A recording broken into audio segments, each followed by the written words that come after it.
vivendo bem. Meu pai, sim, chora. Mas a minha mãe, não. Minha mãe. E aí, bem-vindo, já começou. Estamos pegando a sua conversa aí, Carlos do Bregantin, Esther Carrinho. Aqui no confessionário com a Esther aqui. Pessoal, hoje é dia 14 de março de 2013. Um dia muito feliz para mim, para Selma, lá em casa. Hoje é aniversário da Thalita, nossa caçulinha. Thalitinha, beijo para você. Beijo, 9 anos. 9 anos já. Vamos sair daqui a pouco. Saindo daqui, a gente vai sair para comemorar. McDonald's. Queria convidar você que está ao vivo a mandar o seu e-mail para você participar. Manda aí a sua pergunta, a sua opinião. O tema que a gente vai desenvolver aqui, vai conversar um pouquinho nesses próximos 45 minutos a 1 hora, vai depender do tempo, né, Daniel Choi? É sobre luto. E o título que a gente está dando é Luto, uma luta na vida. E eu penso que todos nós, em algum momento da nossa existência, nós vamos ter que lidar com essa questão, né?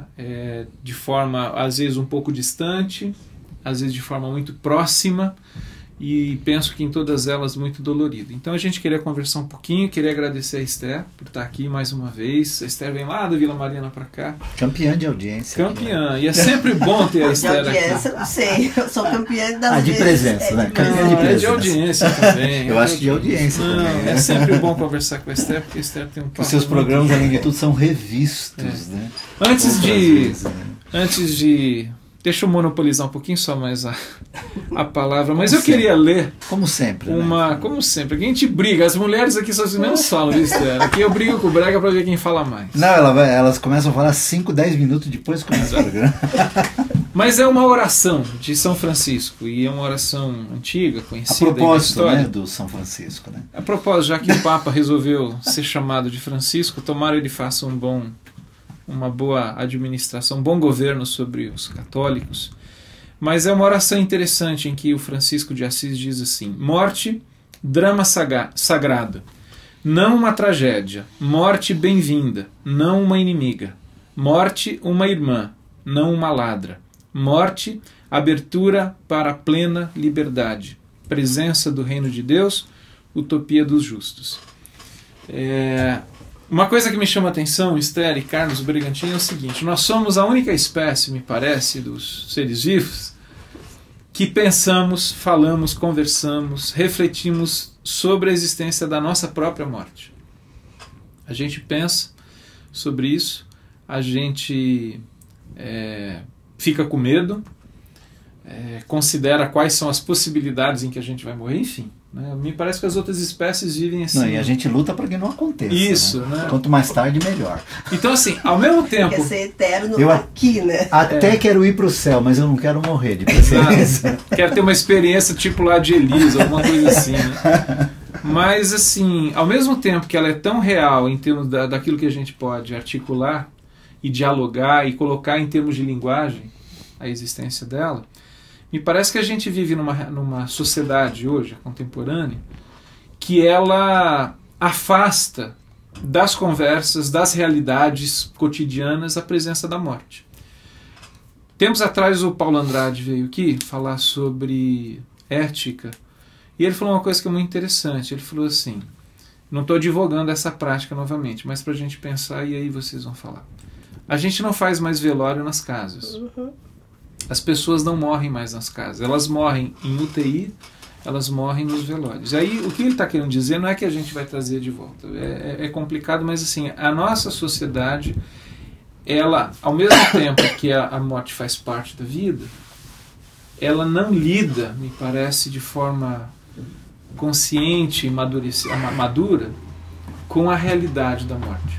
Eu acho que a modernização, né, ela tirou duas coisas importantes do meio familiar, tirou das casas, né? O nascer e o morrer. Uhum. Quando eu era criança, há muitos anos atrás, eu participava na minha casa. Eu sou filha mais velha e tenho 6 irmãos, então eu fazia parte, eu via, né, todo o contexto, tanto do nascimento de uma criança, como eu participava também do contexto de quem morria. Uhum. E eu acho que essa modernização, eu também não acho que isso tenha que voltar, não estou defendendo que tenha que voltar, mas eu acho que deveria haver um jeito da coisa não ficar assim tão... Parece que a gente fica meio alienado da morte, né? Você não participa mais do processo de morrer. E eu acho que isso tem dificultado um pouco, sim, a conscientização da morte, a dificuldade de encarar a finitude da vida, por causa dessa alienação que existe. E as pessoas não morrem mais em casa, vão para o UTI, que é uma coisa fria. Eu não quero morrer na UTI, tem um monte de gente sabendo disso. E agora tem vocês que estão me vendo também e ouvindo. Agora o mundo todo. Não permitam isso. Eu quero morrer em casa.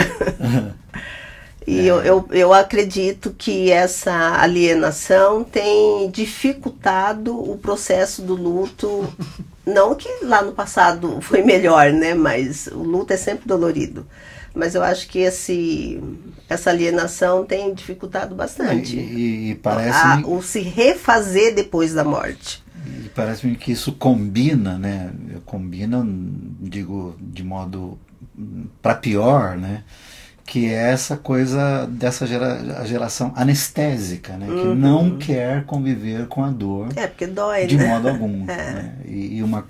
Essas duas coisas combinadas acabam gerando lutos, né, muito mais complicados. E talvez né? já seja até um momento importante da gente falar que a morte acontece todos os dias. Né? A gente tem que encarar todos os dias da vida pequenas mortes. Então é a morte de um animal, é a morte de uma parte às vezes do corpo, é a morte do dia, é a morte de algo que a gente perde. Então, se nós relacionamentos, né? De relacionamento, gente que vai, amizade que acaba, tudo isso é um tipo de morte. Se eu aprendo a encarar essas pequenas mortes do dia a dia, a fazer o próprio ritual de despedida, os próprios rituais de despedida das coisas que se vão, eu fico também em mais condições, a pessoa tem melhor condição de depois passar pelo ritual da morte quando ela precisar enfrentar a morte, porque eu acho que não tem ninguém nesse mundo que não vai enfrentar a morte, a não ser quem morre criança, aí talvez esses escapam, né, da dor de sobreviver, né, depois que alguém morre. O próprio envelhecimento, Esther, é um processo de morte. E aí eu fico pensando assim, de novo nessa questão da cultura presente que a gente vive, com essa questão do rejuvenescimento, do embelezamento, quer dizer, ficar velho parece que hoje em dia é um negócio que é feio. E a gente também coloca assim, essa ideia do envelhecimento como uma coisa... A gente está fazendo com o envelhecimento, não necessariamente com os velhos, mas com o envelhecimento, a mesma coisa que a gente faz o que foi feito com essa ideia do morrer em casa, sim, a mesma coisa. Da UTI, do velório que acontecia nesse ambiente em que a família chorava. Por que a gente tem tanta gente aí com 50, 60 anos querendo ter corpo de 30, né? De 30 para baixo, né? Ninguém... Isso é uma dificuldade de aceitar a morte da beleza física, a morte da juventude. Não é só uma questão estética, né? Tem uma questão existencial por trás disso. Mas não é mesmo. E é interessante que até tem essa coisa do politicamente correto, as designações, o vocabulário vai mudando, né? Então hoje, você dizer a alguém que ele está envelhecido, está envelhecendo, ou eu mesmo assim, eu digo assim, olha, em alguns aspectos eu estou velho, eu sou corrigido, né, por quem está do meu lado. Porque imagina, não aceita, que né? isso? Não aceita. Você não está velho coisa alguma. Porque não aceita a idade avançada. Exato. Olha então tem que mudar o vocabulário, inclusive, né, para criar esse glacê, né? Uma coisa que aconteceu, o meu sogro faleceu no ano passado, em outubro do ano passado, com 80 anos. E eu lembro até hoje, Esther, Carlos, assim, a gente encontrou uma amiga nossa, muito amiga, pessoa boa, assim, esclarecida e tal, mas eu acho que é esse vício do nosso contemporâneo. Que quando a Selma falou, poxa, meu pai faleceu mês passado, poxa, mas quantos anos ele tinha? A Selma falou assim, 80. Novo, né? Eu falei assim, não é novo. Não é novo, é isso que assim, a gente não gostaria, evidentemente, mas assim, não é novo, é um homem com 80 anos. Né, com a família criada, que viveu a vida, já vivendo um processo de adoecimento. Corpo no fim da jornada. Um corpo, né? Já com uma com série limites, de pesos, né? E perdas, pequenos lutos do corpo e da existência foram acontecendo. Mas eu achei interessante a resposta. Né? Novo, né? Aí eu pensei com os meus botões para ser educado, né? Que ela falou, não é novo, é um senhor de 80 anos, né? É verdade. Então, por que é tão difícil, Esther? Assim, quais são as as dificuldades que a gente tem em aceitar essa possibilidade e depois de aceitar o fato quando acontece. Que aí é já viver o fato do luto. Eu acho que é porque a morte é uma despedida muito dolorida, né, Fernanda? E radical. Fernanda, não tem, pra morte não tem jeito. Tem até um ditado, né? Só não tem jeito pra morte. E não tem mesmo. E ela é inevitável. Não tem como. Não vai ninguém ficar pra semente. Não tem jeito. E você não vai ver mais a pessoa. Mesmo aqueles que acreditam na vida eterna, que podem ver numa outra vida. Mas nessa vida, não vai ver mais. Ou então... Talvez quem é espírita que acredita que pode aparecer alguém lá e a pessoa diz que é a voz daquela doente querido que foi. Mas tirando disso, você não tem como você ver mais a pessoa. Nós não temos nenhuma garantia de que nos reconheceremos, né, na eternidade. Então é um processo dolorido, porque inclui a despedida. E a despedida dói. E não tem mais jeito, acabou. Né? Deixa eu ler um e-mail que chegou aqui, ó, do Alex Gabriel Barroca, o professor de matemática. Ele está ao vivo porque ele estava dando aula e tal. Ele está... O Alex é o Alexandre, né? Eu já estou virando íntimo, hein? Mas ele é o nosso historiador. Assim, o nosso Espírito Santo. A Esther estreou no Papo na Rede, no programa 32. Olha. E é a 4ª participação dela. Tá vendo? Obrigado pela informação. Obrigado. Abraço para você, Alexandre. Melhoras aí com as suas lutas. Mas... Obrigado, Alexandre. Quais são as dificuldades? Na sua experiência, assim, eu vou falar pastoral, porque você é uma mulher que tem uma ação pastoral, Esther. E também clínica, né, como psicóloga. Quais são as dificuldades que você encontra? Que você percebe na vivência das pessoas com o luto? Bom, eu acho que a principal dificuldade, Fernando, é a de entrar em contato com a dor da morte, é a de sentir mesmo a dor, é a de sofrer. Então, a tendência, se é por exemplo, os evangélicos, e é um meio que eu vivo bastante, qual que é a tendência do evangélico? É de espiritualizar a coisa. Então, ao invés de ele assumir que morreu alguém, eu estou muito triste, eu vou sentir saudades, é uma dor horrorosa, é um vazio que não tem explicação, fica muito melhor eu explicar que Deus quis assim, que agora vai sofrer menos, que era o plano de Deus para a vida da pessoa. Ele está num lugar melhor. Está num lugar melhor.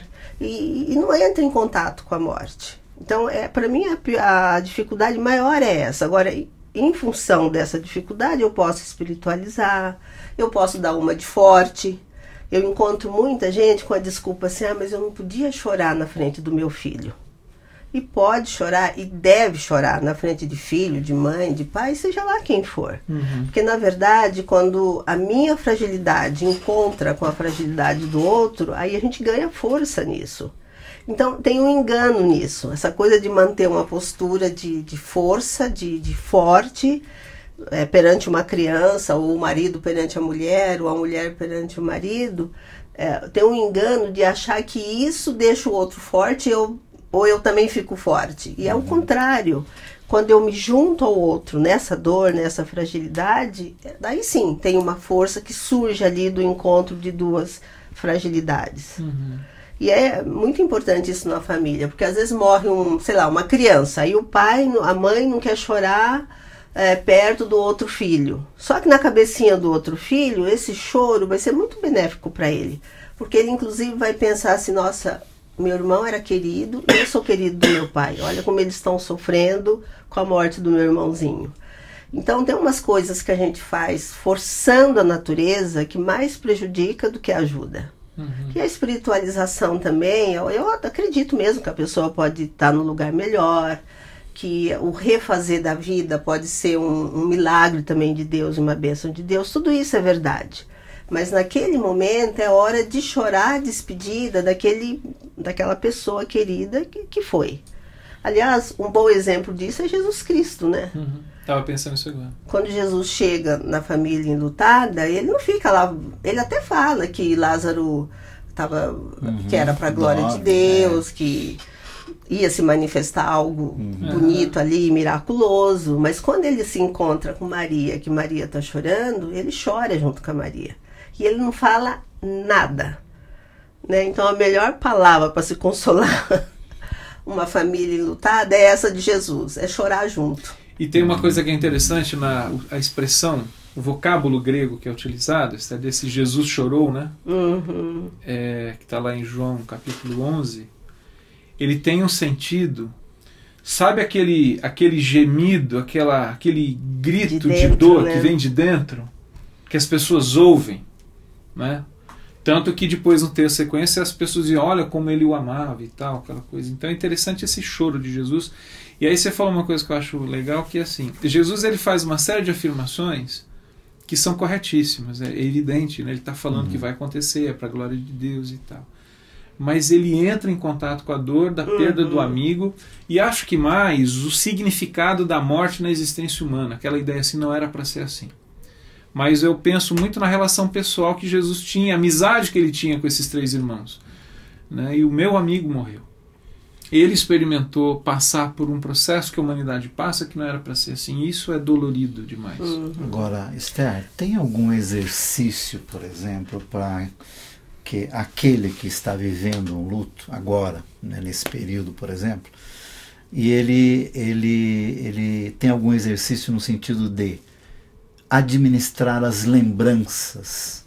Porque eu particularmente tenho estado em contato com pessoas que não conseguem administrar as lembranças, né, no sentido de lembra de coisas ruins. Quer dizer, dependendo do tamanho da convalescência que houve, né, ou melhor, daquele processo da doença terminal, né, então o sofrimento, aquela coisa, a pessoa não consegue migrar as lembranças para uma memória saudável, né, daquele que partiu. Tem algum exercício que as pessoas pudessem fazer para se livrarem disso, por exemplo? Bom, eu não sei quem é a pessoa, Carlos, mas eu acho que o melhor exercício aí é deixar esgotar todas essas lembranças negativas. Com certeza, essa pessoa aí que faleceu, foi um processo, pelo que você está falando, eu não sei a história, mas pelo que você está falando, foi um processo dolorido, talvez um processo demorado, um processo trabalhoso.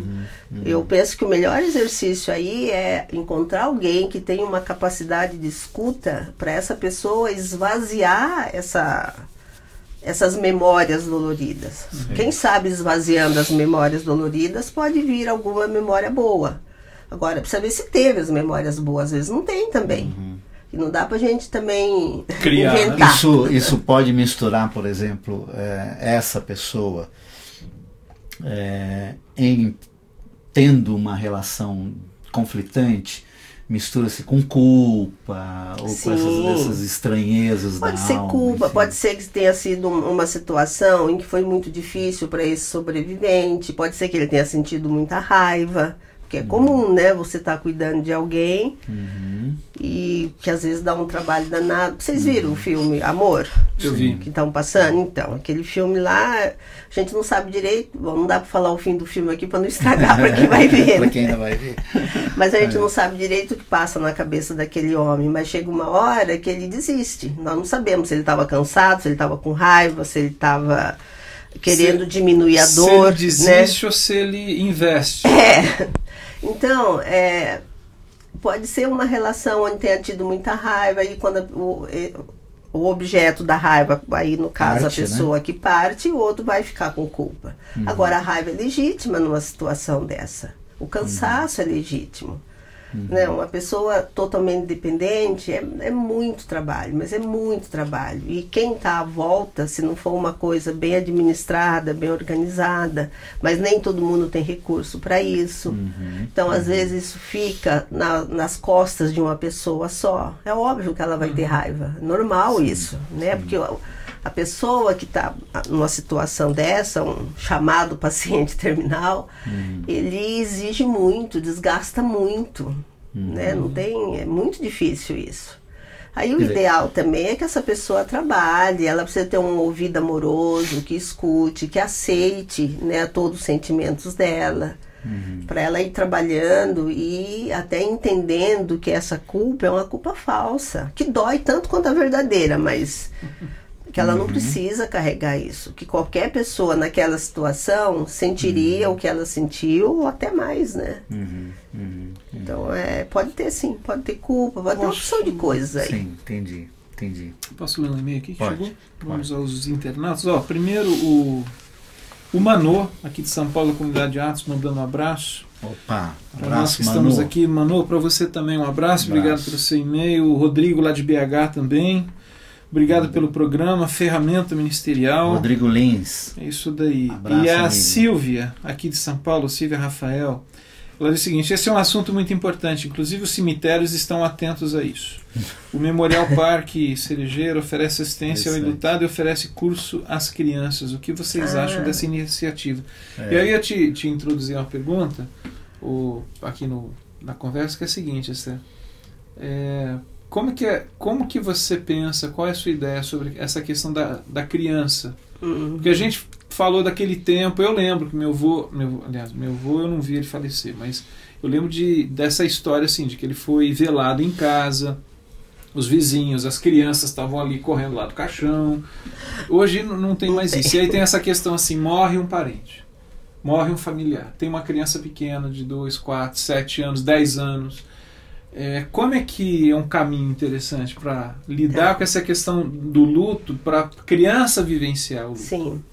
Bom, eu não conheço esses cursos, é Silvia, né? Silvia. Eu não conheço o curso, não sei qual é o conteúdo do curso, mas eu imagino que deva ser um conteúdo na tentativa de conscientizar a criança a realidade da morte e que ela é dolorida e triste e que é normal se entristecer.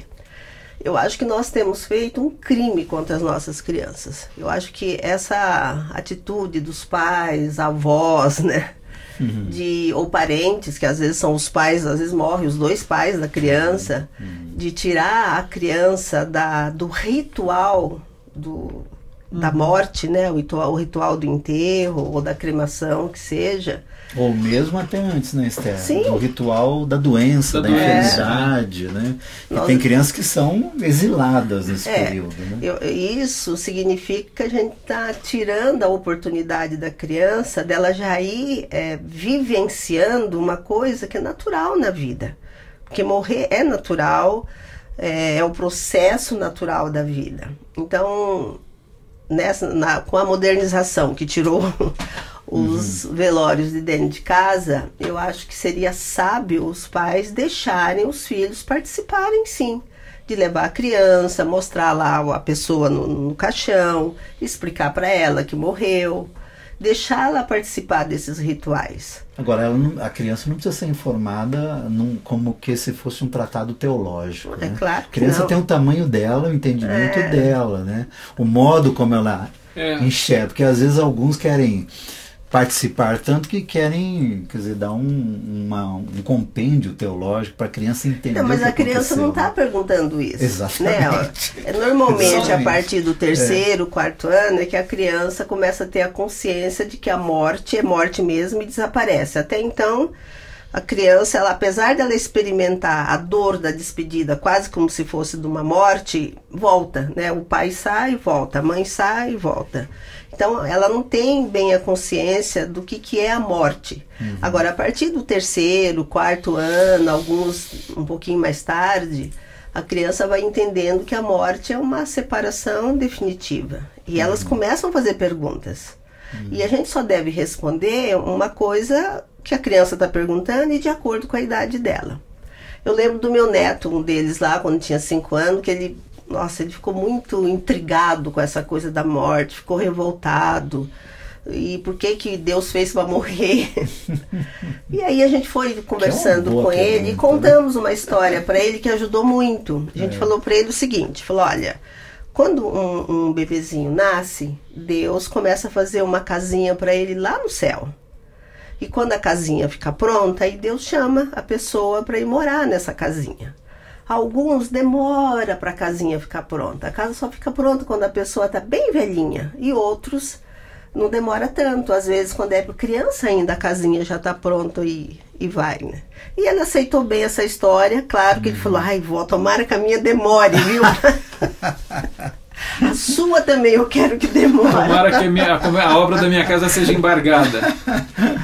Então, mas é uma historinha só que ajuda a gente a contar para a criança que tem um momento que a gente sai daqui e desaparece dessa terra. Eu não preciso fazer o tratado teológico. E tem mais, Carlos e Fernando, quanto melhor o adulto for resolvido com essa questão da finitude da morte, mais recurso ele tem para, junto com a criança, sofrer a dor da perda e explicar essa dor para a criança. E deixar a dor aparecer. E quanto mais consciente a gente tem de que a gente vai morrer e vai voltar ao pó da terra, que é o humus, mais humilde a gente é, né? É interessante essa compreensão da nossa finitude, de que somos mortais. Como que isso... Porque me parece assim que às vezes, e aí a Bíblia fala tanto disso, que às vezes o nosso modo de vida, o nosso que eu falo como ser humano, estúpido, arrogante, ele acontece, esses lampejos acontecem quando a gente perde do horizonte a noção de que eu posso morrer a qualquer momento. E tem gente que não quer falar da morte porque acredita que se falar da morte não está vivendo. E é o contrário. Quando eu elaboro a minha finitude, eu posso viver melhor. É finito, então eu posso administrar melhor até a qualidade de vida.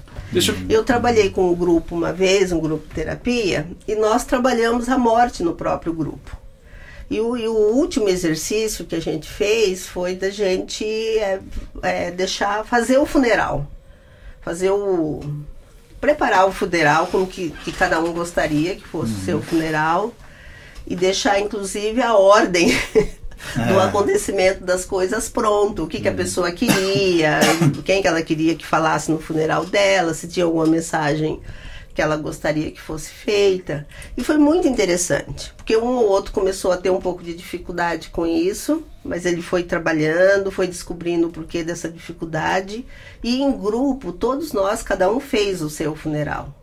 E eu lembro que passou um tempo, uma pessoa falou assim: você sabe que eu estou vivendo muito melhor depois que eu fiz aquele velório para mim mesmo? Aquele exercício. Porque antes eu tinha tanto medo de morrer que eu tinha medo de ladrão, eu tinha medo disso, tinha medo daquilo. Agora eu continuo com medo de algumas coisas ainda, porque é inevitável, mas eu estou vivendo melhor. Parece que a hora que eu elaborei que eu vou morrer mesmo e que eu posso pensar nesse assunto, eu também deixei esse assunto para lá. Então eu não acho que a gente tem que ficar falando da morte todo dia, não é isso. Claro. Mas quando eu elaboro a minha finitude, eu posso até pensar como é que eu quero mesmo que aconteça quando eu partir dessa vida, aí eu deixo quieto para lá e vou viver minha vida. E vou curtir. Nós estávamos falando de rituais. Fernando. Tenho só uma pergunta. Eu não quero esquecer. Põe. Tem 2 e-mails que chegaram. Por exemplo, além dos rituais, quer dizer, a gente tirou a questão do velório de casa e tal, mas há um ritual, há sempre um cerimonial e tal. Além disso, sim, essa coisa de guardar dias, que roupa veste, com quem me reúno, onde eu vou, voltar ao cemitério. Tipo, como é que isso deve ser administrado por aquele que está vivendo um luto, por exemplo? Até naquele primeiro momento em que a pessoa que morreu era por demais querida e o que perdeu quer de algum modo homenagear, não quer esquecer, não quer que os outros esqueçam, não quer que o outro pense que ele já esqueceu. Então alguns têm essa... que morreu, né? Exatamente, né? Então assim... Como é que isso pode Carlos, ser administrado? Eu trabalho de um jeito que eu respeito muito o jeito de cada pessoa. Eu acho que tem gente que é muito importante a volta ao cemitério. Ela quer ir, quer levar uma flor, quer lembrar da pessoa, quer ficar ali, né? Não faz parte isso para ela. Eu acho que a gente precisa respeitar isso. Os crentes foram alijados disso durante muito tempo, esse negócio de no dia de finado não ir, né?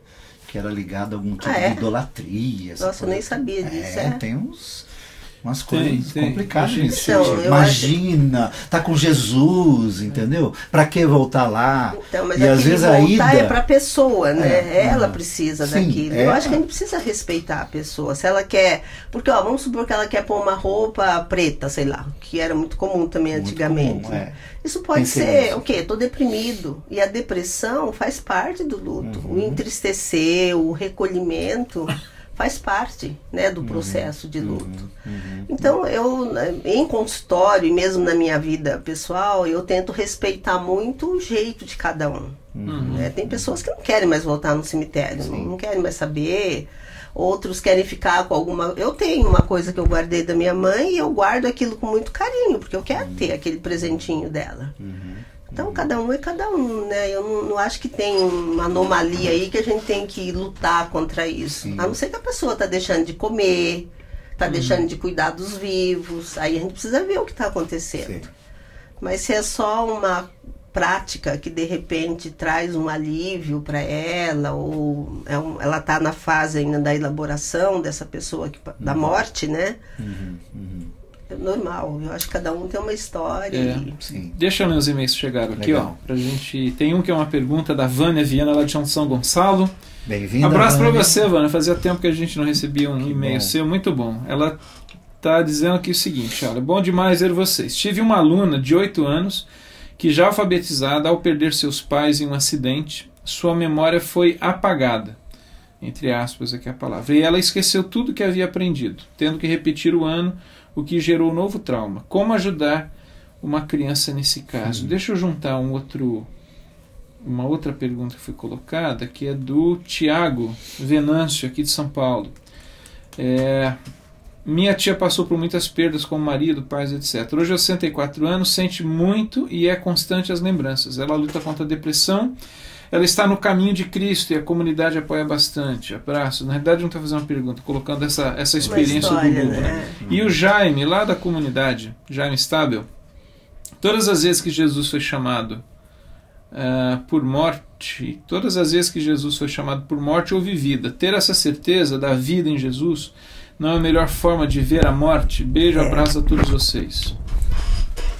Claro que é, né? É a nossa esperança, bendita esperança, Jaime. Eu acho que quem tem a esperança de uma nova vida pode encarar a finitude com um jeito mais tranquilo. Eu não acho que é menos dolorido, mas pode ser mais tranquilo. Eu acho que Paulo tem uma fala interessante lá em Tessalonicenses, quando ele fala sobre essa questão dos que morrem, que ele fala assim: escreva essas coisas para que vocês não se entristeçam como aqueles que não têm essa esperança. É verdade. Quer dizer, há uma tristeza, é isso. Ele está falando assim, há uma tristeza a ser vivenciada.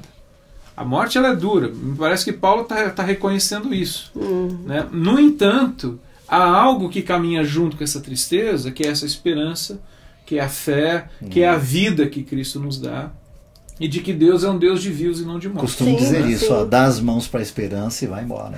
O que eu acho que é ruim é quando, em cima desse fato, eu não entro em contato com a dor da despedida.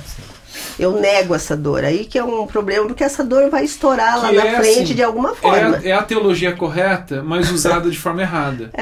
Né? Não para dar esperança e caminhar com a dor, como você está colocando, Carlos, né? Dá a mão para a esperança e vai, mas é assim, larga a mão da dor e segura só na esperança e esquece de que há uma dor. Eu estou lembrando de uma amiga que perdeu uma filhinha. Quando meus filhos eram pequenos, naquela época que teve uma meningite, acho que não sei se vocês lembram. Década de 70. Isso, aqui em 75. Que arrasou, que matou criança até. Ela perdeu uma filhinha. E ela era de uma igreja, e aí cantaram o hino e pediram para ela cantar aquele hino, Eu Sou Feliz com Jesus. E ela, nessa coisa de Deus levou minha filhinha, então que bom, né? Não sei se que bom, mas fica uma coisa meio assim que você precisa ficar alegre porque Deus levou, cantou o hino. Anos depois, eu acho que até hoje ela não pode ouvir esse hino aí. Tanta raiva que ela ficou do hino. Quando ela tomou consciência que naquele momento ela não estava... Ela podia até estar feliz, ela diz exatamente isso. Eu até podia estar feliz com Jesus, mas eu estava muito triste e o que eu precisava era chorar.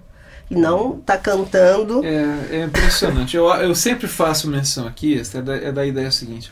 Nós temos 150 salmos na Bíblia. E quase metade deles... são de louvor, de exaltação, de alegria, e quase metade, eu falo quase metade porque tem outros lá que tem uma outra ênfase, mas são de lamento. Do salmista, lembra o Salmo 77? Depressão, raiva. Minha alma se recusa a ser consolado, Senhor. Vivendo a dor. Não quero ser consolado. Né? Ele faz uma série de questões. Esse foi o salmo que eu usei no velório, no sepultamento do meu irmão. Eu dizia assim, me recuso a ser consolado, me deixe chorar. Pois é. É o que precisa, não venha com né? esse negócio de dizer assim, não, me deixa chorar, me deixa viver esse sou feliz esse com Jesus, tem outro dia para contar, né? Porque o Salmo 23 fala isso, né? Que ainda que eu ande pelo vale da sombra da morte, o teu vale e o teu cajado me consolam. Mas aonde é que a vara e o cajado consola? Lá no vale da sombra da morte. Tem cristão, tem evangélico que não quer entrar no vale, então nem precisa do consolo, não vai ter o consolo. O consolo existe para quem está sofrendo, é no vale. Sim. Então eu preciso entrar no vale. Mas tem a pergunta Vânia, da menina aí. Volta na Vânia. É importante a pergunta dela. Que esqueceu. Desculpa, é que recebi. Ô Jaime, eu vou ler o e-mail que você mandou. Ele mandou um outro aqui para descontrair. Mas o da Vânia é o seguinte: é dessa menina que perdeu os pais no acidente. Será que é atual, é isso? Ela não está falando aqui. Esqueceu tudo que havia aprendido. Talvez eu acho que refletiu, eu acho que no aspecto escolar. E aí, como que ajudar uma criança dessa que viveu esse trauma? Eu acho que o melhor jeito aí, Vânia, eu não sei se tem algum profissional aí na sua cidade que trabalha com ludoterapia. Eu acho que esse aí é um caso para encaminhamento para ludoterapia. Porque aí tem que ser um profissional amoroso, um profissional competente, que através da brincadeira, porque terapia de criança é através da brincadeira, e trabalhando um pouco com essa menina, trazendo ela de volta para o presente dela, porque claro que tudo isso que aparentemente está esquecido não desapareceu da cabecinha dela. Esse conhecimento pode ser resgatado e ajudá-la, né, na reorganização da vida dela. Porque uma criança que perde pai e mãe aos 8 anos, a insegurança é horrorosa, é um desespero nessa criança terrível. Para ela sobreviver, ela precisa achar algum, a gente fala de mecanismo de defesa, né, e ele é bem-vindo. Porque o mecanismo de defesa, no caso dessa menininha, está protegendo ela e está dando para ela recursos para ela sobreviver. Então, um terapeuta pode ir fazendo isso de um modo devagar, de um modo suave, através da brincadeira. Ela vai brincando, vai se expressando pela brincadeira, pelos jogos, e aí é possível trabalhar até esse luto e dar uma segurança para ela. Provavelmente ela já tem alguém que está cuidando dela, que está apaternando, maternando. Então é preciso tirar, num certo sentido, o que aconteceu? Ela perdeu os pais e está agora acho que em novos relacionamentos, com pessoas cuidando dela. Então a ludoterapia pode ajudá-la a fazer isso de uma forma mais consciente. Ela perceber que teve uma perda, mas que também agora ela tem ganhos, porque tem outras pessoas cuidando dela. Então eu acho que é um caso para encaminhamento. Isso aí. O Jaime mandou aqui, só para dar uma descontraída, que ele está dizendo o seguinte, sobre essa questão do costume de ir a cemitérios, né, para pessoas falecidas, que eu acho, só um parênteses assim, que é a questão de um memorial, né? Sim, pode ser. É aquele lugar, não é que tem alguém, né? Eu sei que não tem, mas é um memorial.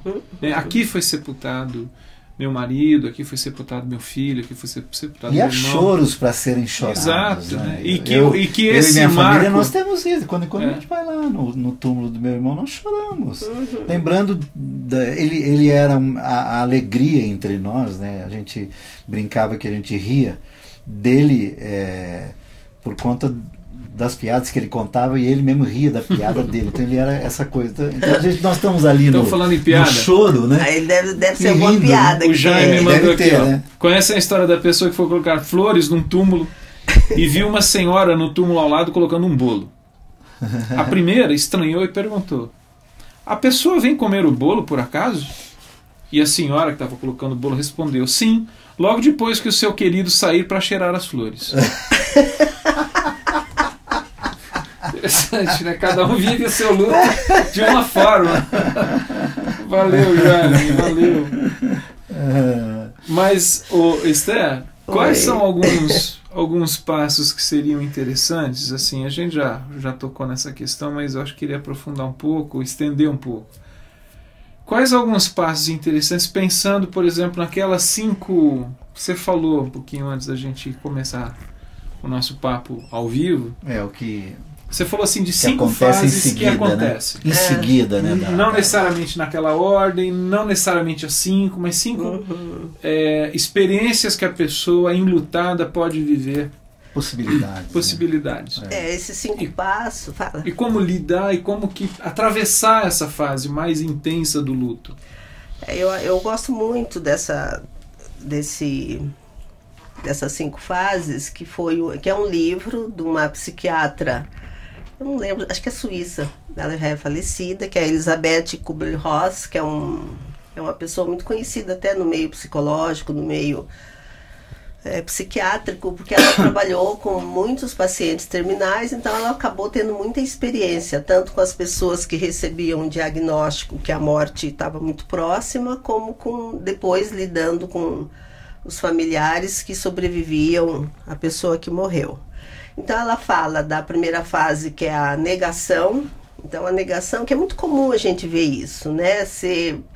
A pessoa fica como se não tivesse acontecido. Então ela não quer falar sobre o assunto, ela começa a viver como se nada tivesse ocorrido. Então ela está negando que a morte existiu. E normalmente essas fases, a pessoa às vezes não tem muita consciência, ela não percebe que isso está acontecendo. Mas é bem normal, principalmente essas mortes muito repentinas, mortes trágicas, que a pessoa fica ainda num estado de negação como se aquilo não tivesse acontecido. As pessoas que negam a negação são as que mais negam. Eu até acredito. Foi muito filosófico essa vez, cara. Eu não alcancei. Porque é muito comum isso, né? Você dizer para a pessoa... São as que mais negam a morte. Não estou negando. Porque é muito comum isso, né? Você vai trabalhar às vezes com a pessoa nesse tom, né? E a pessoa diz, não, eu não estou negando. Então, os que mais negam... A negação é os que negam de fato. Né? Eu acho que é importante, eu vou repetir isso de novo, que eu gosto muito de respeitar as pessoas também no ritmo delas. E a gente não precisa acelerar processo nenhum. Se a pessoa está na fase da negação, a gente aguarda. Deixa ela, né? Até porque a psique é muito sábia. Às vezes a pessoa não dá conta mesmo daquele momento de tomar consciência. Né? Então vamos respeitar, chega a hora que... Não consegue bancar, né? Exatamente. Aí vem uma segunda fase que é muito comum, que é a fase da raiva, né? Quando a pessoa fica com raiva de Deus, do outro, de si mesma. E ela não consegue aceitar esse fato, fica revoltada. Essa fase da raiva é aquela raiva fase de médicos. também tem a raiva do cara que morreu, inclusive, né? Coisa assim, meu... O que você tinha que fazer isso comigo agora, né? Nessa fase entra também aquela situação famosa, e se? E se eu tivesse atendido, se eu tivesse ido lá no médico, e se eu tivesse chamado antes, e se tivesse feito isso? Talvez entre mais na depressão, isso aí, né? Na tristeza, isso aí tá meio ligado à culpa. E se eu tivesse feito aquilo, por que eu não fiz isso? Né? Que é horrível isso, né? Então, a fase da raiva, que os cristãos têm muita dificuldade de aceitar, principalmente raiva de Deus, né? Porque qual é a crença? Deus é todo soberano. Se ele é todo soberano, por que ele não curou meu filho? Isso aí. Por que ele não deixou o ladrão matar a minha filha? E por aí vai, né? Então, Deus é soberano, ele pode todas as coisas, mas ele não estava lá para salvar a pessoa que morreu. E eu penso que Deus não se importa com a raiva que alguém possa ter dele. Nós é que nos importamos e ficamos querendo defender Deus como se ele precisasse de defensor, né? Foi o problema dos amigos de Jó, né? Eu tô lendo, fazendo uma leitura muito cuidadosa de Jó. E tenho lido e relido, e é interessante, Esther, porque assim, um amigo... ele comentou assim sobre... Eu costumo dizer assim, a gente conhece bem os 2 primeiros capítulos de Jó e o último. E ele termina o 2º capítulo de uma forma assim impiedosa, né? O Senhor deu, o Senhor tomou, bendito seja o nome do Senhor. E um amigo meu que inclusive passou por uma experiência de luto, de filho, de perder uma filha, ele falou assim, Fernando, eu não consigo entender como que o Jó pode ser assim tão calmo, tão fleumático. Eu falei, continua lendo. Você não lê o livro todo. Porque, e eu tenho lido, Esther, eu fico assim, o Jó, ele fala cada coisa. Mas o que é interessante é que os amigos, eles querem fazer essa defesa de Deus. E o problema, me parece, que quando Deus chama Jó para conversar, não é porque você está fazendo perguntas demais, é porque você talvez não está conseguindo entender algumas coisas. Mas não é, de maneira alguma, a questão assim, os questionamentos que você faz. E assim, vem lá das mais profundas entranhas de Jó. Com um vigor, com uma força. E aí essa questão, as pessoas se colocam como advogadas de Deus. Deus precisa de um defensor. E Jó fala assim, eu quero que alguém me defenda, porque Deus tem alguma coisa contra mim. Ele é meu inimigo. Não é possível que está acontecendo tudo isso na minha vida, eu não fiz nada. Então essa fala de Jó me lembra muito dessa questão assim de... As pessoas não têm oportunidade, muitas vezes por conta da nossa postura, de expressar aquilo que de fato tem no coração num momento tão difícil quanto a perda de uma pessoa que se ama. Raiva, bom, bora. Vamos lá. Senão eu vou ficar com raiva. Que tem umas coisas muito... Então, eu acho que essa fase também, qual é a tendência de dos conselheiros, às vezes até de profissionais mesmo... Deixa eu fazer uma quebrada, que vai ser muito legal. O Gabriel Carrinho mandou em mim assim, vovó, estou te vendo. Ganhou o dia, Esther. Ele me emociona, esse moleque. Ganhou o dia, Esther. Gabriel, você mora no meu coração, querido. Eu te amo, viu? Que legal. Então, e nós amamos a sua avó. E vão amá-lo quando vocês conhecerem, porque ele é uma criança muito linda. Que delícia. Então, e nós que estamos à volta de quem está enraivecido, a gente tem dificuldade com isso, né? E é preciso também a gente saber acolher esse sentimento de raiva da pessoa, permitir ela extravasar essa raiva, deixar a raiva desaparecer, né? Esvaziar a raiva. Aí a Elizabeth, ela coloca uma outra fase que ela chama de negociação ou barganha. Barganha, que eu acho que nos processos de luto não acontece tanto. Eu acho que isso aí acontece mais quando a pessoa recebe um diagnóstico terminal. Aí sim. Então eu deixaria 4 fases só aqui, pelo menos na minha experiência tem sido assim. Aí a outra fase, que em geral vem depois da raiva, no caso do luto, é a depressão, é a tristeza. Aí a pessoa entra numa tristeza profunda, às vezes num desânimo, né, numa apatia. Às vezes vem a culpa junto. Sim. Essa é a hora desse peso, né, da culpa. Né? É a tristeza mesmo, né? A separação, a ausência, a saudade. Tudo nesse momento aí que aparece. Vira um pacote que é um difícil, momento difícil, né, tanto para a pessoa carregar, como para quem está à volta também, saber lidar com isso. Porque o que acontece com quem está à volta? Quer tirar a pessoa da cama, quer levar para o shopping, quer que ela coma. E às vezes o que precisa é respeitar aquele momento da pessoa. Deixa lá o saco de cinza dela lá. Que nós até falamos disso, acho que uma vez aqui, acho que foi em depressão que a gente falou um pouquinho disso, né? E se eu permito o outro entrar na tristeza dele, ele pode sair. Se a gente não permite, ele não sai nunca, porque ele não entra. Limbo, né, se não entra, não sai. Fica no limbo. Um estado intermediário horrível, né? Então, e isso varia de pessoa para pessoa. Acho que tem pessoa que vive uma fase ou a outra, algumas vivem todas. Algumas vivem cada fase, experimentam, né, cada fase por um bom tempo, outras experimentam essas fases num tempo rápido. Aí vai depender do jeito de cada um, da personalidade de cada um. E segundo a Elizabeth, eu concordo com ela, eu acho que tem mesmo esse processo, depois da depressão vem a aceitação. Aceitação significa o quê? Eu aceito a minha realidade sem aquela pessoa. E nessa aceitação eu começo a ver quais são as possibilidades que eu tenho agora. Quais são os limites. Começa a reorganizar a vida. Reorganizar a vida, exatamente.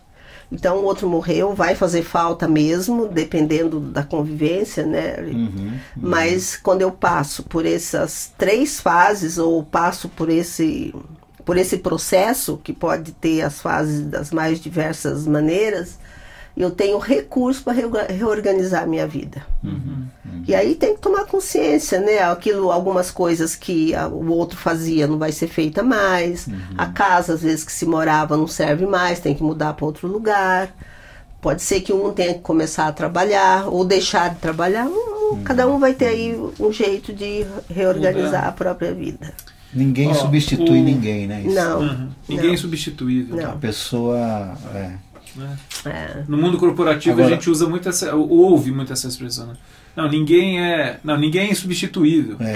E eu falo assim, não, tá errado. Tá errado. Ninguém a função é substituída. A função, sim. Mas a pessoa não. E tem morte que vai ficar um vazio mesmo. Não tem como, né? E às vezes aquele que morreu tinha um papel tão forte, tão determinante na vida dos que ficam, que os que ficam vai ter que achar novos caminhos para sobreviver. Eixo, inclusive, né? Não vai ficar fácil. É o eixo, né? Um pai que morre, por exemplo, e não deixa recursos para a mãe continuar com os filhos. Essa mãe vai ter que sair, vai ter que trabalhar dobrado. É uma reconfiguração total, né, da vida. Exatamente. Né? Às vezes os filhos vão ter que começar a trabalhar, vai ter que sair da escola que estudava, ir para outra escola. Então é a reorganização. Mas sempre é possível reorganizar.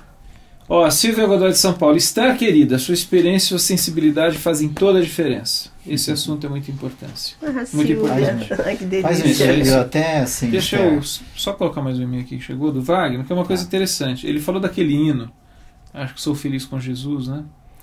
Que ele mandou um e-mail só lembrando. Curiosamente, esse hino foi escrito por Horácio, eu acho que é Horácio a pronúncia, Spafford, que havia perdido as 4 filhas. Mas o que eu acho também que é interessante é a gente entender assim, o luto, ele é pessoal, né? Cada um acho que ele tinha perdido as filhas e a mulher, se não me engano, na história. A história é família, né? E também assim, a gente não sabe em que momento ele escreve esse hino. Sim. Né? Talvez alguém já disse que foi lá, que pode ser quando que ele tenha faz passado o caminho de volta no navio, né, voltando para a Inglaterra, ele pergunta para o capitão onde é que aconteceu. Mas assim, a gente tem que lembrar que as coisas demoravam meses, né? As coisas para acontecer, e de repente notícias, ele pode ter passado até rapidamente por essas fases. Primeiro de, meu Deus, me belisca porque não sou eu. Depois, Deus, porque não sabe. E depois uma tristeza, que eu espero que ele tenha tido, eu acho que teve. Aí sim, aí dá até para escrever. Isso é uma poesia que foi musicada, né? Exato. E o Gabriel está fazendo uma pergunta aqui. O meu neto de novo? Não, desculpa, Alexandre Gabriel Barroco, eu confundi o nome com outro. Não, que ele faz uma questão que eu acho que é interessante, assim, são daquelas pessoas, daquelas famílias que vivem uma situação de um ente desaparecido. Nossa, isso é horrível. Né? Ou por sequestro, ou por um acidente, naufrágio, queda de avião. Porque não tem o ritual, né? Não tem o ritual. Tem um corpo para sepultar. Que é uma situação, então, a falta dessa questão do sepultamento, de ver, né, de presenciar o corpo ainda, por tão dolorido que seja, o quão necessário é esse processo. Psicologicamente também dá para a gente trabalhar um pouquinho isso, né? Às vezes acompanhando a pessoa. Mas eu reconheço que é uma situação muito difícil, porque o ritual, ele ajuda a fechar a situação. Eu lembro do menininho que veio uma vez, que o moleque se deprimiu porque o cachorro tinha morrido e não saía da depressão. E trabalhando com esse menininho, eu nem atendo criança, mas no caso dele eu atendi, nós fizemos o enterro do cachorrinho junto. Mas antes de fazer o enterro, ele ficou muito bravo, ele xingou demais o motorista que tinha matado. Ele passou por todas as fases ainda. Até que finalmente enterramos o cachorro. Ele ficou meio triste lá junto comigo. A gente fez uma coisa, fiz mesmo, peguei um cachorrinho, enterramos lá junto. E foi muito interessante, porque ele saiu do consultório e falou assim pro pai: pai, eu já enterrei o cachorro, você me compra outro? Então, achei lindo esse negócio desse menino, porque o ritual ajuda a gente a fechar. Ele começou a reorganizar a vida dele. A partir do momento que ele enterrou. Agora, essas pessoas que perdem gente assim, elas têm que fazer quase que o ritual sem ter o corpo. Sem ter o corpo. E é muito difícil isso. Aproveitando essa chance fazer uma hora. Essas mortes, né? Aproveitar que você falou morte de um animal. E nós até aqui falamos de mortes físicas, né, irreversíveis. Mas os vivos passam por mortes as mais variadas. Sim, né? E não poucas vezes há lutos que precisam ser vividos. Por exemplo, uma separação, Acho que de a gente uma falou conjugalidade isso, não falou, não? antiga, né? Acho que nós falamos no começo um pouquinho. Queria propor uma coisa, então. Divórcio é uma morte. Esther, vamos falar sobre essas outras mortes? A gente já está com 60 minutos, cara. Deixa o Daniel ficar bravo lá. Não, fica não, porque ele corta a transmissão. Aí nós ficamos falando aqui, ninguém está vendo nada. Mas eu queria propor, acho que a gente podia... Só assim, para os que querem lidar com pessoas que estão vivendo isso, uma dica aí, eu queria a tua ajuda para isso, assim, porque é muito comum estas pessoas que estão vivendo essas fases, sejam elas curtas ou médias ou longas, mas estão vivendo essas fases, é muito comum essas pessoas ouvirem assim, você precisa sair disso, sai dessa, sai, o sujeito ali assim, tipo assim, ouvindo aquilo, e às vezes, óbvio, né, com as melhores das boas intenções, né, que as pessoas são gente que quer cuidar, que quer tratar, mas esse negócio de sai disso, como, né? Às vezes não dá, né? Eu acho que o melhor conselheiro é aquele que dá continência, quer dizer, ele tem uma capacidade de receber o outro do jeito que o outro tá. Ou chorando, ou triste, ou com raiva. Qual é o passo que nós vamos dar hoje? Deixa o outro entrar para ele esvaziar e quem sabe para ele esvaziar não, deixa, a gente se esvazia para o outro entrar e quem sabe nessa acolhida a pessoa pode se perceber e ver o que precisa ser diferente na vida dela. Eu acho que essa tendência de querer mudar o outro, isso aí não tem nada a ver com aconselhamento. Nada, nem com aconselhamento, nem com cuidado, nem com o trabalho profissional, não tem. O trabalho profissional não é mudar o outro, é acolher o outro, para que o outro perceba quem ele é e veja o caminho que ele precisa seguir. Aí sim, aí eu vou com ele junto nesse caminho. Sim. Porque ninguém muda ninguém. E eu acho que o inimigo número 1 de quem está sofrendo são pessoas como os amigos de Jó lá. Sim. Mas olha, acho que aconteceu isso, porque o Deus é isso. Eles falaram a coisa certa na hora errada para o homem errado. Né? Porque nada que eles falaram é mentira. E eu acho que às vezes a gente, por não saber acolher o outro na debilidade dele, a gente atropela e não ajuda em nada. Legal. A Marta de São José do Rio Preto. Maninha amada e querida, que bom te ouvir e aprender como lidar e ajudar as pessoas. Nossa, e ela é enfermeira, gente. É isso aí. Marta, bom ter a sua irmã aqui com a gente. É sempre bom ter a Esther com a gente. O nosso programa está acabando. O Dani está falando assim, vamos já gravar, a gente termina a transmissão e grava esse assunto. Já gravou. Hoje eu tenho que comemorar o aniversário da minha baixinha, saindo daqui eu vou sair com ela. Mas eu acho que é um assunto muito interessante. Seria assim, esses lutos, não de uma morte física. Não necessariamente de uma morte física. Mas de situações que são também são muito difíceis. Perdas necessárias, perdas. Perdas. E lutos que precisam ser vividos também, né? Quem faz isso? Eu queria terminar lendo um poema do Vinícius de Moraes, que se chama Se Eu Morrer Antes de Você. Não conheço. Não? Não. Se eu morrer antes de você, faça-me um favor. Chore o quanto quiser. Mas não brigue com Deus por ele haver me levado. Se não quiser chorar, não chore. Se não conseguir chorar, não se preocupe. Se tiver vontade de rir, ria. Se alguns amigos contarem algum fato a meu respeito, ouça e acrescente a sua versão. Se me elogiarem demais, corrija o exagero. Se me criticarem demais, defenda-me. Se me quiserem fazer um santo, só porque morri, mostre que eu tinha um pouco de santo, mas estava longe de ser o santo que me pintam.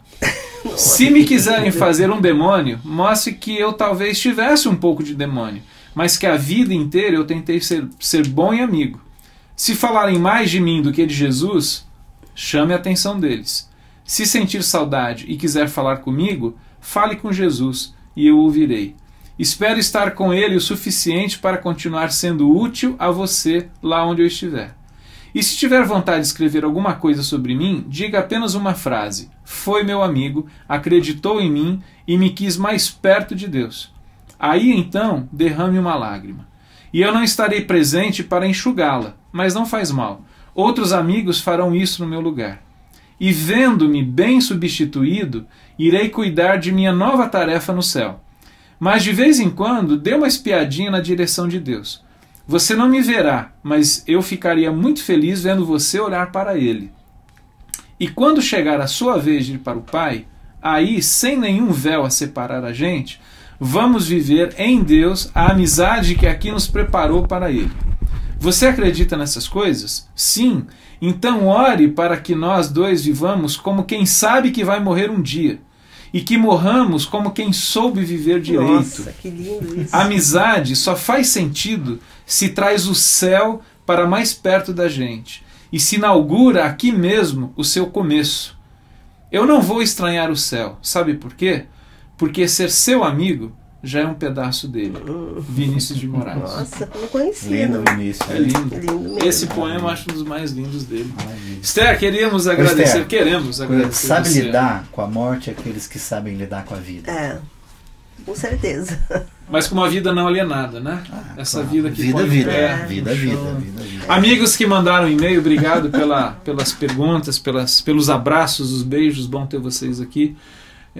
Até a próxima Esse quinta-feira. programa se Deus fica lá permitir. em arquivo. Em né? alguns, Você pode depois de algum tempo esse repartir. programa vai ser disponibilizado. Costumo dizer que todos os programas aqui são crentes, porque o Dani converte todos eles no arquivo e aí depois ele faz o upload para ficar disponível. Esther, Tá? muito Recomende. obrigado, hein? Eu acho que agradeço, gente. Muito obrigada. É isso daí. Mas recomende o programa, eu acho que foi um papo muito legal. Sobretudo bom. pela presença da Esther com a gente. Eu que agradeço. Você é sempre bem-vindo. Privilégio estar com vocês. Até a próxima quinta, pessoal. Um abraço. Tchau, até a Tchau, próxima. tchau.